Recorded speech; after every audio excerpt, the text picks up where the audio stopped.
Bienvenue pour une nouvelle édition du 7-8, le journal sur TV Fil. 78 aujourd'hui et 12 septembre dans l'actualité. La pauvreté qui progresse. Nous verrons avec Pascal Rodier, le président du Secours populaire dans les Yvelines. Quelle est la situation? Un sondage diffusé hier l'atteste en tout cas. 2 tiers des Français affirment connaître au moins une personne parmi leur famille ou leurs connaissances en situation précaire. Les notaires, la semaine prochaine, seront mobilisés dans la rue. Ils dénoncent un projet de réforme sans concertation qui doit ouvrir notamment les actes de vente à d'autres professions. L'État entend ainsi diminuer les frais pour les particuliers. Et puis comme chaque vendredi, le point sur l'essentiel de la semaine, de l'ouverture du premier institut d'études politiques en France depuis 20 ans. C'est à Saint-Germain-en-Laye, à la colère des maires contre l'élargissement des intercommunalités.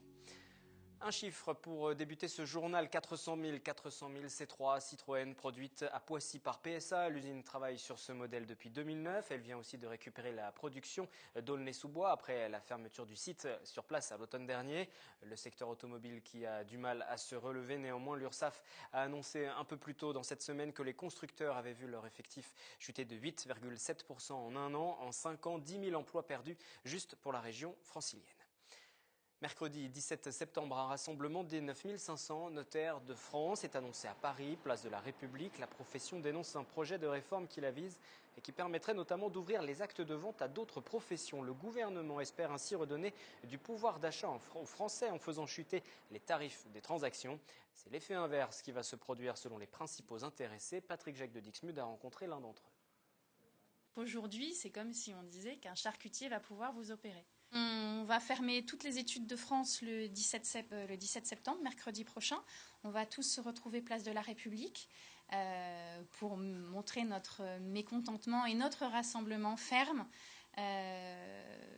Par ailleurs, toutes les préfectures de France vont faire aussi l'objet de rassemblements par tous les collaborateurs. Il y a peut-être des choses à réformer. On est complètement ouvert au dialogue.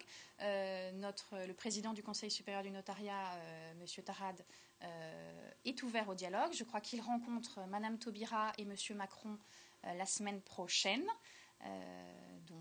Voilà, il expliquera tout ça. Le Secours populaire tire une nouvelle fois la sonnette d'alarme. La crise est bien installée, elle touche de plus en plus de personnes. Nous sommes en ligne avec Pascal Rodier, le responsable départemental du Secours populaire. Bonjour à vous, Pascal Rodier. Bonjour. Plusieurs indicateurs qui vous inquiètent, ce baromètre Ipsos qui a été publié jeudi 11 septembre, et puis les données collectées aussi dans vos différentes permanences. Quels sont les enseignements à en tirer? Quel est l'état et quelle est la situation en matière de pauvreté en France aujourd'hui? La situation est un peu concordante avec ce qui avait été publié quelques jours avant sur l'enracinement de la pauvreté malheureusement dans notre pays. Donc c'est confirmé malheureusement, heureusement, je ne sais pas si on peut dire comme ça, pour ce qui se passe dans nos permanences d'accueil. Ce que l'on constate, c'est qu'il y a une perception des niveaux à partir desquels on peut par la pauvreté qui tourne aux environs du SMIC au niveau du montant, donc ce qui est tout de même un peu préoccupant pour quelques millions de personnes dans notre pays. Et on se retrouve en fait avec un revenu disponible une fois qu'on a fait face aux dépenses incompressibles que peuvent être le logement et les charges afférentes au logement sur des montants qui dépassent à peine les 5 euros par jour. Donc quand on sait que pour manger à peu près équilibré 2 à 3 euros par jour et par personne, ça devient un défi. Je vous laisse imaginer. Oui, on parle effectivement d'un reste à vivre de 5,60 € à peu près sur les personnes qui ont été consultées. On imagine mal comment vivre avec 5,60 €. Voilà. Ouais. Combien de personnes vous accueillez dans vos antennes pour faire un point par rapport au département des Yvelines? Est-ce que c'est en progression cette année? Sur le département, ça évolue tous les ans depuis plusieurs années maintenant. On a dépassé les 1600 familles sur le département, de suivi régulièrement, donc principalement pour des aides matérielles et notamment alimentaires, mais pas que, aussi pour les aides au départ en vacances, des formes de solidarité. Donc oui, ça progresse et en fait on est aussi un petit peu plus pressé par les travailleurs sociaux, par le Conseil général, les services délégués du Conseil général. Et puis en plus, on n'est pas tout seul, c'est ça qui est relativement... C'est-à-dire que vous avez moins de subventions, c'est les problèmes que vous rencontrez aussi? Ou en tout cas pas assez pour répondre à toutes les demandes? Alors, en fait, on a un soutien du Conseil général depuis c'est la deuxième année maintenant. On a un soutien comme d'autres associations qui font à peu près le même travail que nous, qui s'élève à à 35 000 euros par an. Pour vous donner un ordre d'idée, avec 35 000 euros, on ne va pas bien loin. Et ce que l'on redistribue au niveau de la fédération des produits de l'Union européenne représente plus de 200 000 euros de valeur marchande. Donc, 35 000 euros aident notre réseau, en fait, à former les bénévoles pour améliorer l'accueil. Donc, c'est dans ce sens-là que le Conseil général nous les octroie, ces subventions, mais 35 000 peuvent paraître beaucoup pour un citoyen lambda, mais pour développer une aide alimentaire régulière, c'est relativement peu, puisque 1600-1700 familles, ça fait plus de 6 000 personnes, donc ça fait du monde. Et on le sent en tout cas en France, au-delà des situations de précarité qui sont directement rencontrées par les familles, il y a aussi ce sentiment, cette inquiétude de basculer vers la misère. 55% des personnes le craignent en tout cas, c'est ce qui ressort de l'enquête Ipsos qui a été publiée hier jeudi. Il y a ce sentiment d'insécurité permanent concernant la peur d'être dans la misère. C'est même pire que ça, puisqu'il y a plus d'un Français sur 3 qui déclare avoir déjà connu ou avoir déjà été en situation de pauvreté. Donc ça fait quand même plus de 20 millions de personnes. Donc ça n'a échappé à personne, je pense, chez quand on est dans un contexte économique et d'emploi qui est compliqué. Et donc c'est pas non plus l'optimisme de nos concitoyens. Et donc c'est confirmé compte tenu du niveau de ressources nécessaires pour pouvoir un peu boucler les fins de mois, quoi. Merci Pascal Rodier d'avoir été en ligne avec nous aujourd'hui et vendredi pour faire le point sur cette situation actuellement. Je rappelle cette étude Ipsos, Secours populaire, qui fait état de cette pauvreté qui progresse. Un dernier chiffre, pour 86% des personnes interrogées, la peur que leur enfant soit plus exposé à une situation de précarité est plus que présente. Une information à présent qui devrait rassurer les utilisateurs de transports en commun. Le 23 juillet, le poste d'aiguillage de Vitry partait en fumée. Conséquence, retard, train bondé pour les voyageurs de la ligne C, soit près tout de même de 540 000 usagers. Le président de la SNCF, Guillaume Pépi, vient d'annoncer que la procédure d'appel d'offres pour le chantier de reconstruction serait simplifiée. Cela permettrait de réduire les délais. Jusqu'à présent, il était question d'une attente d'une trentaine de mois.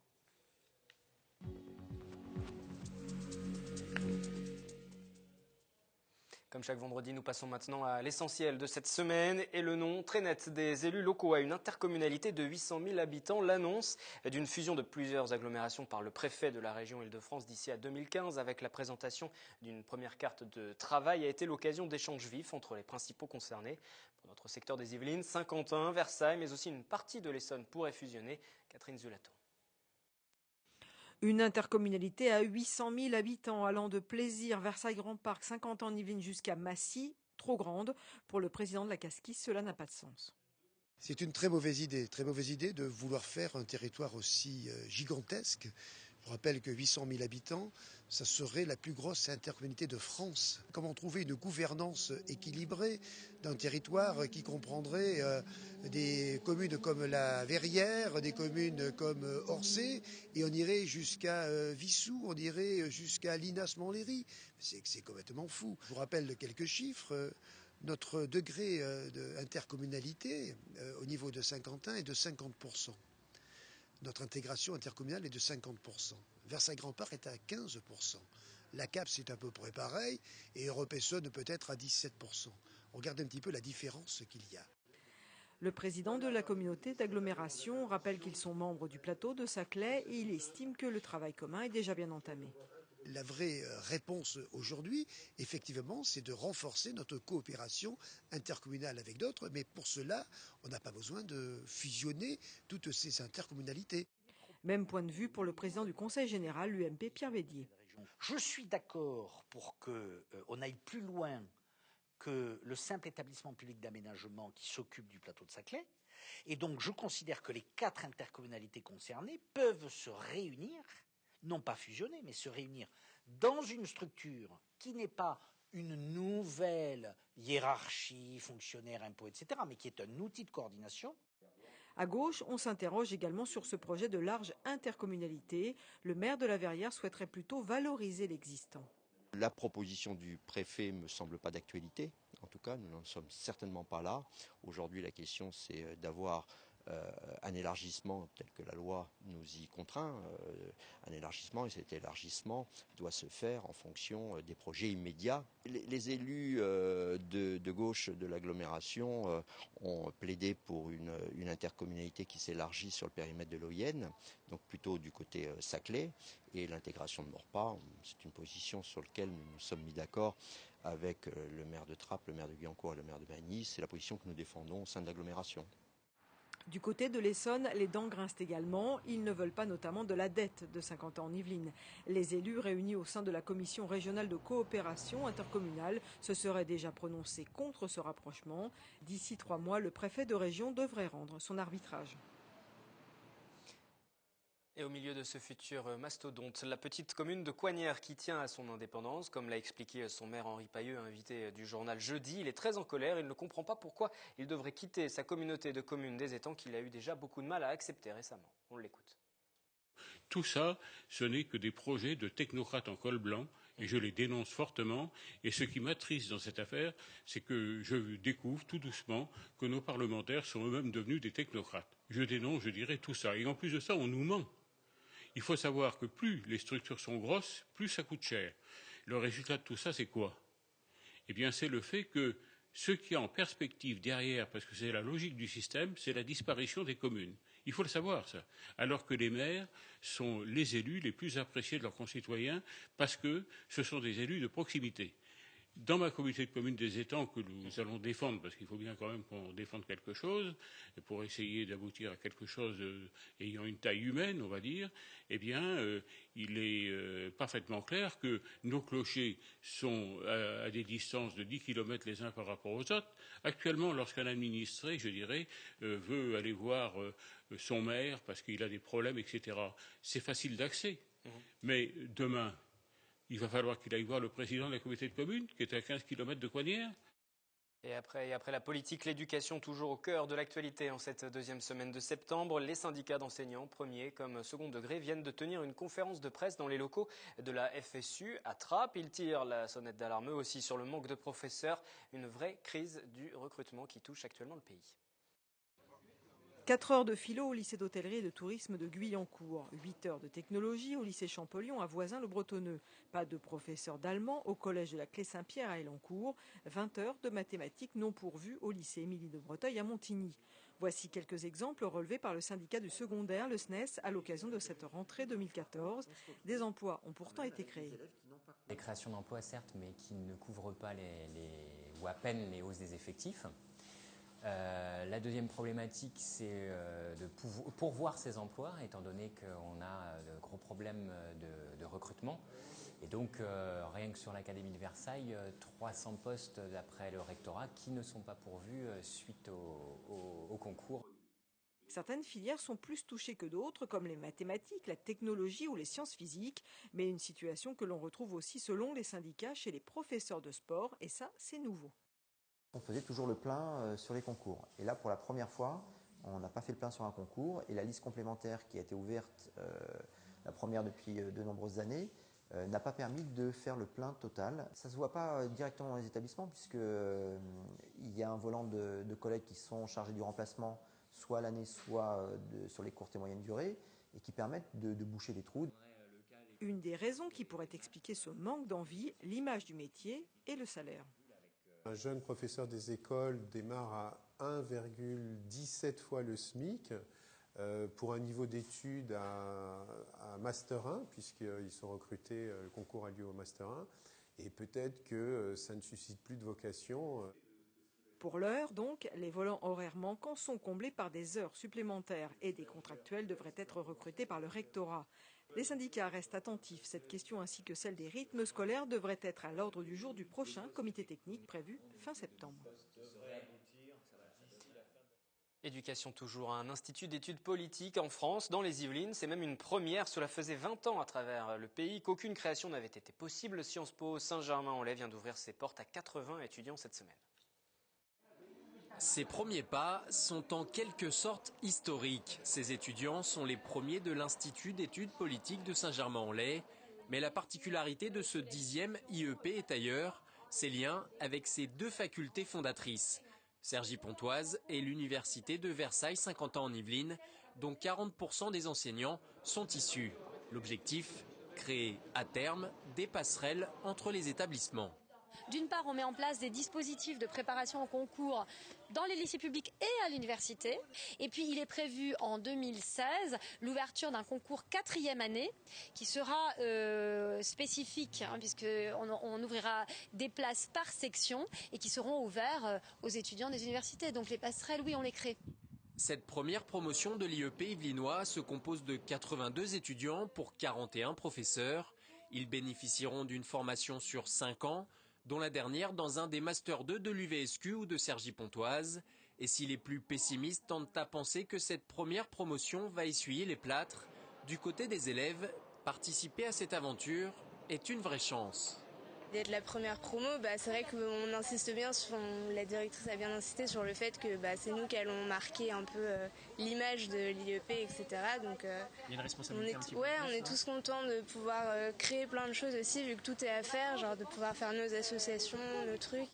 À la fin de leur cursus, ils seront alors titulaires d'un double diplôme de l'IEP et de leur université de rattachement pour peut-être devenir les chefs d'entreprise de demain. C'est l'événement culturel de ce début d'automne, 24 pour 24 heures de spectacle, de danse, de concerts. Le Vélodrome de Montigny-le-Bretonneux s'est associé avec Juste Debout, déjà à l'origine de l'un des plus grands festivals de danse hip-hop et qui déplace pour son étape parisienne à Bercy plus de 15 000 personnes depuis une dizaine d'années. 24 va regrouper des artistes internationaux le 27 septembre. L'organisation se met en place. Comme nous l'ont expliqué les principaux concernés, ils étaient sur ce plateau mardi soir. Je suis avide de travail, donc j'aime le travail, j'aime me mettre des problèmes parce que quand on fait de la production, on a beaucoup de problèmes sur les épaules. Mais c'est avant tout pour un peu se diversifier. C'est vrai qu'on a fait un festival qui s'appelle Juste Debout, qui réunit des danseurs, mais maintenant on voulait encore étendre la chose et parler à tout le monde avec du rap, de la danse, du yoga. Oui, ça va aller au-delà de la danse. Voilà, alors que le Juste Debout, c'est vraiment c'est vraiment spécifique sur la danse. Et alors l'idée de s'installer au Vélodrome, ce sera le premier rendez-vous culturel, on va y venir en plus sur ce site. C'est une très belle salle, je connais Bruce depuis des années. On s'est dit pourquoi pas faire un truc ensemble là-bas, et puis il m'a montré la salle et j'ai adoré. Donc voilà, avant tout c'est une histoire de cœur, c'est pas seulement un one shot, c'est la longévité. Danse, concert, comment ça va s'organiser un peu cette journée? 24 artistes, 24 heures, ça débute à 14h jusqu'aux 14h le lendemain. C'est quoi un petit peu l'organisation de la journée? Déjà, on sera plus de 24 personnes pour la préparation et l'organisation, ça c'est certain. Ça va s'organiser de manière assez simple, on va avoir des équipes de bénévoles assez spécialisées, donc on va prendre des bénévoles de la localité, mais aussi du Juste Debout pour avoir leur expertise, forcément. L'équipe Vélopolis également, qui est la société d'exploitation du Vélodrome national. Donc on sera tous sur le pied de guerre pour que tout ça aboutisse correctement. Et puis il y a le Junior Denso, on n'a pas oublié les enfants. C'est un battle qui prend les enfants de 8 ans à 15 ans. Et donc c'est pour dynamiser un peu tout le monde, aussi bien les parents, les enfants, tout ça. Combien de personnes attendues sur le festival? On a un objectif de 6 000 personnes. Et l'intégralité de cette interview est à retrouver sur notre site internet. Pour ceux qui ne seront pas présents le 27 septembre à Montigny, TV Fil vous proposera en tout cas le 1er octobre une édition spéciale de kiosque pour découvrir les meilleurs moments. D'ici là, autre rendez-vous spécial sur TV Fil lundi 18h avec un journal consacré en grande partie aux 30 ans de Black Blamber, la compagnie pionnière en danse hip-hop. Le 15 septembre 84, elle donnait son tout premier spectacle dans un parking souterrain à Montigny-le-Bretonneux, entre la Nationale 10 et la gare. Nous vous proposons de revenir avec quelques danseurs qui seront présents sur place. Voici déjà un extrait de cette interview à découvrir lundi donc. Déjà en rentrant dans le parking, j'ai eu des frissons. Donc beaucoup de souvenirs. Pour moi, c'est la genèse. C'est vraiment la genèse Black Blamber. Tout a commencé ici, quoi. Dans ce parking, pour vous, c'est pareil? Des frissons en arrivant un peu sur ce lieu? Voilà, ça réactive plein de souvenirs, des émotions fortes et la danse qui transpirait dans tous ces états. Voilà. Il n'y a pas de vidéo qui reste de ce spectacle. Malheureusement, vous n'avez pas fait de captation à l'époque, mais ça se passait comment? Il y avait 40 danseurs ici, il faut imaginer. Alors, c'était pas tout à fait à cet étage du parking, mais il y avait 40 danseurs. Oui, il y avait 40 danseurs. Il y avait une dizaine de techniciens, il y avait 8 musiciens, et puis il y avait tout le personnel de la PASC à l'époque, la Maison pour tous, parce que c'est quand même une opération très lourde qui a été portée par l'ensemble de l'institution, et donc il fallait transformer ce lieu en lieu de spectacle, et en même temps lui garder sa valeur objective de parking, de lieu urbain. Avec un lieu de vie, peut-être qu'on l'a entendu passer, il y a le train aussi, il fallait composer avec tous les éléments extérieurs. Hein. Ouais, mais c'était bien des fois le train, parce que le début du spectacle, c'était sur un saxo, et c'était Richard Rowe qui faisait l'entrée, et à chaque fois, le boogie collait bien quoi, avec le passage du train, tout ça, c'était un son de ville de bonne qualité. Ouais. Édition spéciale du journal de la rédaction, lundi dès 18h pour revenir sur les 30 ans du tout premier spectacle de la compagnie Black Blamber, compagnie qui a vu le jour donc à Saint-Quentin en Yvelines. On en revient pour l'instant à l'actualité du jour. Je vous rappelle cette information, les notaires ont annoncé mercredi 17 septembre qu'ils se rassembleront à Paris, place de la République. 9500 notaires de France sont attendus. La profession qui dénonce un projet de réforme qui la vise et qui permettrait notamment d'ouvrir les actes de vente à d'autres professions. Le gouvernement qui espère ainsi redonner du pouvoir d'achat aux Français en faisant chuter les tarifs des transactions. C'est l'effet inverse qui va se produire selon les principaux intéressés qui s'expliquent. Aujourd'hui, c'est comme si on disait qu'un charcutier va pouvoir vous opérer. On va fermer toutes les études de France le 17 septembre, mercredi prochain. On va tous se retrouver place de la République pour montrer notre mécontentement et notre rassemblement ferme. Par ailleurs, toutes les préfectures de France vont faire aussi l'objet de rassemblements par tous les collaborateurs. Il y a peut-être des choses à réformer. On est complètement ouvert au dialogue. Le président du Conseil supérieur du notariat, M. Tarad, est ouvert au dialogue. Je crois qu'il rencontre Mme Taubira et M. Macron la semaine prochaine.